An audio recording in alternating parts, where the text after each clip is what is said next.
आज छेलीगढ़ प्रकल्प अंचल परिदर्शन कले गजपति जिलापाल अक्षय सुनील अग्रवाल। गजपति जिला और उदयगिरी ब्लॉक अंतर्गत छेलीगढ़ प्रकल्प अंचल परिदर्शन करिसेंती गजपति जिलापाल अक्षय सुनील अग्रवाल। गतकाली उक्त प्रकल्प रे विस्थापित ग्रामर लोक माने जिलापाल को भेटी निजर 15 दफा दाबी नहीं आलोचना करथिले, हेले से भली कौनसी समस्यार समाधान न हेबा जोगु आज गजपति जिलापाल श्री अग्रवाल निजे उक्त अंचल गुड़िक परिदर्शन करी यथाशीघ्र ताहार समाधान करिबा एवं लोकंक दाबी गुड़िक जेपरी पूर्ण होई परिबो से नहीं प्रतिश्रुति देइथिले।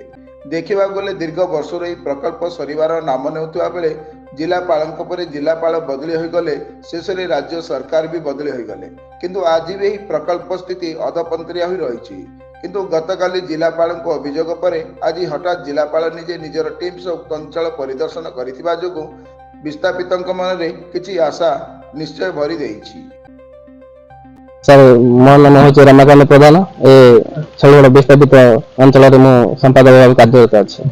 बर्तमान जिलापाल आसिले आपन अंचल देखिले और आपन को प्रतिश्रुति देइछन जो प्लॉटिंग होईछि सेठी थैथान करियो बोली, तो कौन कहबे आ कौन लागुछि जिलापाल द्वारा आपन को सुविधा मिलिबो? जिलापाल आसी प्रथम जाइथिले रत्नाग पहाड़ उपरको से आर कोलिंग की सेठी भी लोक मान 10 डेसिमिल जगह और चाष जमी 500 एकड़ लगा देवी बोली से कोलिंग प्रतिश्रुति देइछथि।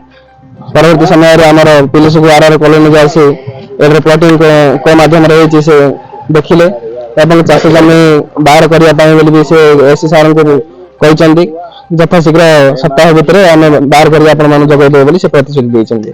आपन लागुछि कि ए कार्यटा संपादन हो पारे? देखंడి कहया गले तो अनेक जिलापाल आसी हमको ए प्रकार प्रतिश्रुति देछंती, केते दूर जिला प्रशासन आगु बढ़ौछि ता तो समय कहबो।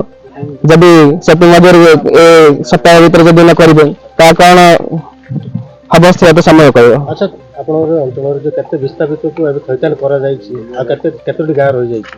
देखंడి कहया गले तो प्रत्येक गाँ रो आधा आधा लोक करचंदी आ आधा आधा लोक रहिचंदी, सेमानकु कोनसी जगह थैथान होई परनी आज पर्यंत। जिला प्रशासन लोकंक थैथान न करी किंतु केनाल काम करिया पाए बोली अग्रगति करचंदी। ए आदिवासी मैंने करिवे कोन मरिया बिना अन्य गति किछि उपाय नै। सर बर्तमान जो प्रकल्प जो विवाद चली लगी रही बर्तमान आप आसिक बर्तमान काली एम जाइए आप साक्षात भी करते, तो आप हठात आज आसी सब जिन देखिले तो कौन अनुधान कले आउ केते शीघ्र प्रकल्प हो पारे बोली भाबछन जेतु सब डिस्प्यूट ही रही आसी? छेलीगढ़ इरिगेशन प्रोजेक्ट आम जिला पाई गोटे बहुत इंपोर्टेंट प्रोजेक्ट रहउची आउ एथिरे जो हमर 3टी आरएनआर कॉलोनी आम जिल्ला रे कराउची, तो जो विस्थापित अंचल जो लोक माने रहउछंती तांका माने आरएनआर कॉलोनी रे कोन इंफ्रास्ट्रक्चर डेवलपमेंट चाली छी तांकर कोन कोन सुविधा असुविधा रहउची सेटा बुझिया पाई मु आज आसीथिली। आउ जो समिति रे जो मेंबर माने अछंती से हमको बहुत कोऑपरेट भी करूछंती, सहयोग करूछंती। खाली भी हमर डिटेल रे चर्चा हमें करथिलु आउ तांकर जहां जहां भी जेन्युइन डिमांड रहउची जो हमारा सरकारी गाइडलाइन हिसाब रे हमरा हेई पारिबो ताको निश्चित हमें ताको प्रतिश्रुति देछु ताको हमें पूर्ण करिवा।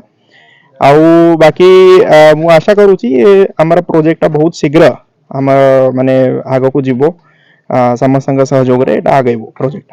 सर बारंबार प्रतिश्रुति मिलुची किंतु आज से मानकर दाबीडा पूरा हे पानी सब असंतोष रहउ नै। आपण देखंतु बहुत माने डेवलपमेंट भी हेची, एटी कॉलोनी डेवलप हेची, प्लॉटिंग हेची, चाष जमी चिन्हट हेची, धीरे धीरे होउची काम एबे आउ स्पीड अप होबो। आउ बाकी तांकर जहां जहां भी छोटो छोटो डिमांड जहां रहउची एटा को आज हम सुनिलु तार ऊपर डेफिनेटली लॉफुली हमें ताको पूर्ण भी करिवो। आशा करा जाय पारे सर आपण समय रे संपूर्ण कार्य सफल हि पारियो सेटा तो मु कोन माने सेमती तो कमेंट किछि करी होबो नै, बट मु जो पर्यंत अछि से पर्यंत पूरा ये प्रोजेक्ट पछरे लागी कि मु काम करिवि।